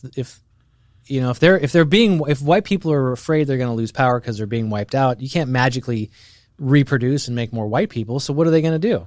Well, I mean, right now, this is what they're doing. This is what they've been doing. They elected a white icon, right? A successful billionaire businessman that somehow was managing to appeal to white working class Rust Belters, and they think that's the way, right? And they're hanging on to that for the time being because they got nothing else. So, I mean, I don't know what to tell you about that, except they don't appear to be introspective about their situation at all. I mean, if they were, here's the thing. Any attempt by this Republican Party to convince people that they're inclusive and that they care about people of color is probably futile, right? Because, and mainly, Travis, because it's not true. But don't you think that should be their goal? Well, it should be, but, their goal should be to try to win elections because of their policies and their platforms, and that's it. But they're not doing any of that. They don't have any policies. They don't have any platforms. They only have division and hate and fear-mongering. That's all they have. And that's all they appear to think they need. But and here's the thing. They lost the general election with that platform. What's the response? Was this the Republican autopsy that they did after Obama won? No, because they did this introspective Republican autopsy after Obama won, and it said, hey, you're fucking this up because you're making people of color in this country whose demographic is rising rapidly feel like they're not included in the Republican vision. And they said, yeah, we don't agree with that. Fuck it. And they threw it out and they went this way, right? And so I don't know. I mean, maybe they'll go back that direction, but it sure as fuck hasn't started yet. But don't you think at some point, and I agree, it's all about winning. And if they can find a path to victory, you convinced me of that. That you convinced me. The last shred I had that there was some platform or some ideology behind this. You convinced me that is not the case. That is not why they do what they do. They don't have. They subscribe to a fake ideology, and the reason is so they can win elections. And I guess, now maybe, I think at some point there was an ideology. They had a platform. Your Republican Party, or the Republican Party you used to think more highly of. The Republican Party that you could vote for to keep Democrats out. Yes, at one point there was enough substance there. Well, there's nothing left for them to do, right? They got this gigantic tax cut, which is probably going to get rolled back to some degree in the near future. And past that, there was no goal for Republicans. You saw that once they got that, Ryan, the biggest proponent of tax cuts ever, golden boy of the future of the Republican Party, I retire. I'm out. I'm going to go. Hey, here's what I did. I got the rollback on taxes. I got the tax cut. I'm out. Goodbye. The rest of it's nonsense. And they don't have any plans. Are you following these tax updates? A little. The one I heard today was that they want to take it back to Democrats, want to take it to 26.5%. Which seems completely reasonable to me, right? The rollback from 35, obviously 35 was too high, and 21 is too low. So, I mean, 26 is seems reasonable, and it'll pay for some of the things that need to get done. I mean, here's the thing that wasn't taken into consideration when they did the tax cuts, right? That was just a dogmatic, ideological thing that they knew was going to get them a lot of votes. As long as they were dangling that out in front of business people and a bunch of people, business people, that they were going to get, that was going to be good for them, right? They got it. Now there's nothing left. You can't go. There's not going to be another tax cut down from 21. That's not that they can bank on, right? So probably, I mean, they went for the gusto. They got it. Nobody was paying any attention, and on the left, and it went through. And I think that was a big wake-up call for the left, right? Hey, fuck, we're asleep, right? We're letting them do shit that should never have been done. I mean, that should have never happened, right? Should have come down, should have come down. I think that's a crossover for me, right? I mean, I'm a tax it and pay for it Democrat, right? But why? I mean, we disagree there. I think it's it was too high, and it still is too high. But at 21, it's too high. That's so ridiculous. No. At 26, but why? When the Republicans did the tax cut in 2017, and Democrats have had all this time to figure out how they want to address it. Why attack capital gains like they were? I mean, there's a lot of variables, right? There's individual tax, corporate tax, capital gains. There's a lot of layers here in what's being proposed. But why attack capital gains when I don't think that was initially a response by the Democrats back in 2017? It only became a response recently because of, I think, the mess that we've seen with this pandemic and the amount of billionaires that have stood out who have increased their wealth through the pandemic, and the separation. We talked about all this stuff, CEO pay and the gap and all that. But that appears to have come down to at least a more, compromise of a number from where they were talking about. But I've changed 29 as a cap. But I've come around on capital gains to where I think the cap was 20, 25. Now it's going up to 29. I think it should be zero.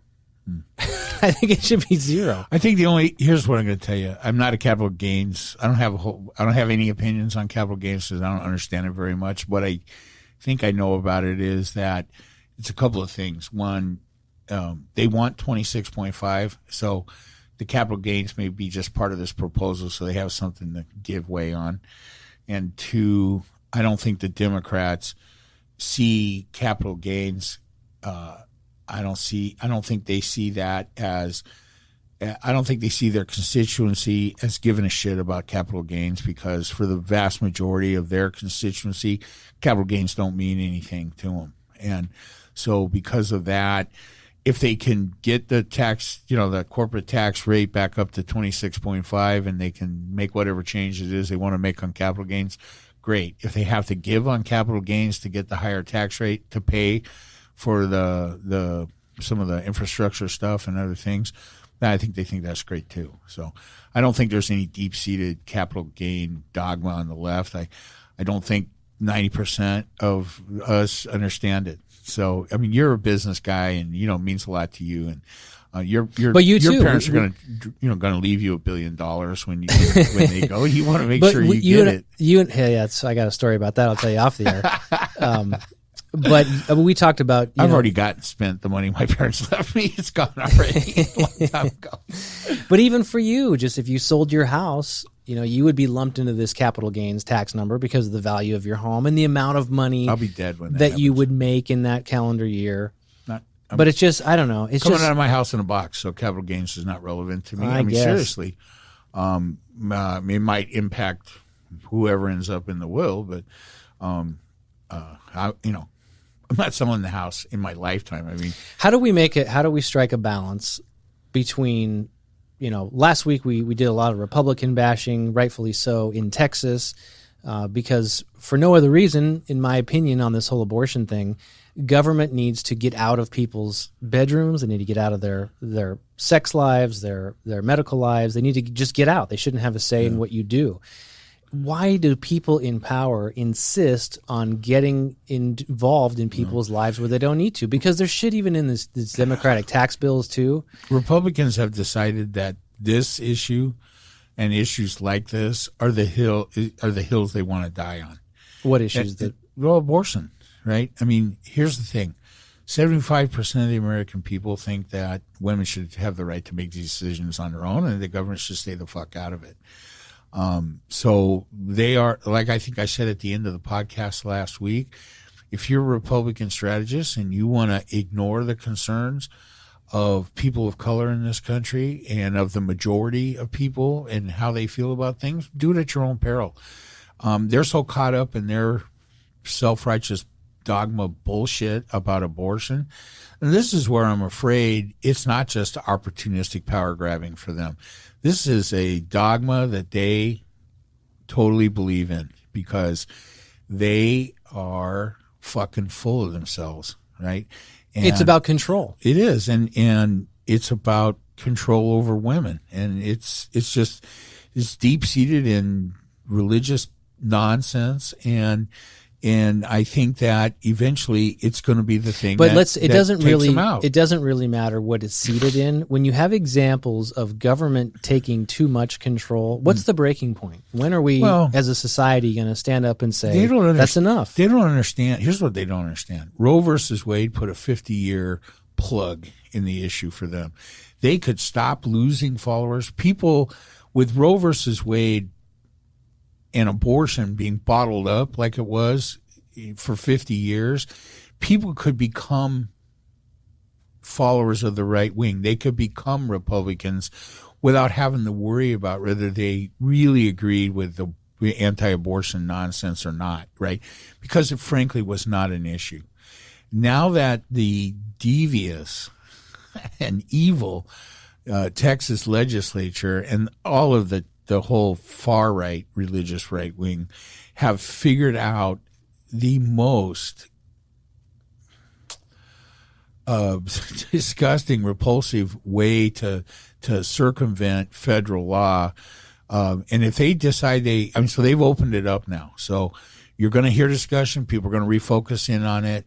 And a lot of people that would otherwise support a lot of things on the right may have to turn away from it because I think in the long run, people are not going to be okay with that. I mean, do you know how many people are watching The Handmaid's Tale right now on Hulu? I mean, millions, right? And so some of you know what that is, some of you don't. But in that tale, that dystopian tale after some kind of American revolution that was very similar to what the fucking nitwits on the far right are calling for, that all those rights are taken away from women. I mean, that is not, it's hugely popular. And it's not popular because people are looking at it going, oh, this is the way. This is the right way. This is how things should be. Right. That's not what's happening. And so I think they're making a huge mistake, right? I mean, again, you have so many, it's not that many, but it's a handful of people at the top of this right-wing Trumpism bullshit. And we've already named some of their names, right? And Larry Elder's not one of them. He's just a fucking opportunistic piece of shit in California. But other people, more substantially important names like Stephen Miller and Steve Bannon and different people that are really the architects of some of these very draconian far right-wing ideas of how society should be run, they are convincing these people, right? I think it's a very unfortunate. What do I want to call it? A Ponzi scheme or something of politics, right? Where they think Kevin McCarthy, who wants to be the Speaker of the House, when the Republicans take back the House, okay, and he will do anything, sacrifice any shred of integrity and anything that resembles standing up to his oath of office or anything to acquire that power. He is getting that, and he is following that direction from what's coming out of the Trump, what's left of the Trump faction. And him and Jim Jordan, and there's just a whole bunch of them, right? These are really bad people. And then the really bad Bobart and Marjorie Taylor Greene, Hitler, whatever her name is. These fucking people, these are the people that are wielding influence at this moment. I don't think it will last. And but I don't know how much damage is going to be done in the interim, right? So we'll have to see, right? I think that the Justice Department has filed a lawsuit against Texas, and I think in the long run, that's going to make its way to the Supreme Court, and then they're going to have to deal with it. And I'm not sure. I mean, the Supreme Court pussied out on this, or however you want to say it, a little, if there's a less offensive way to say it, they copped out on weighing in on this round of it and let that law go forward. But I think that it is so obviously just intended to circumvent federal law that they're not going to be able to publicly out in the open support that Texas way of doing things. So, because it can be applied to anything, civil rights, gay rights, just any right you want, right? I mean, this is the time, people, to get with the program and watch what's going on. This is bad. Whether you're for or against abortion, one way or the other. I think we would all like to see less abortion, but I think the thinking people in the group believe that women should make their own decisions when it comes to their health. And the people that don't think that are caught up in some kind of religious-based, moralistic power game, and they need to rethink it. I don't think we should have fewer abortions. Okay. I think we should have more. Well, I will say that taking a quick overview of the current hierarchy of the Republican Party, I'd have to agree. There were a lot of missed chances in that group for people to have abortions that would have made things better down the road. But I think the self-righteous, pious, moralistic bullshit that mostly causes people to adopt this pro-life horse shit that is just, it's just not real. What do you make of the term pro-life, given what you just said? And maybe you were joking, but you think we'd all like to see fewer abortions. How do you think that translates into a pro-life attitude? Not in a governing sense and telling people what to do, but what are your thoughts on people who are just? Is that what you're saying? Are you pro-life in general, but you're me? Yeah, but you're pro-government, not telling you what to do. Well, I think the adoption of that term as their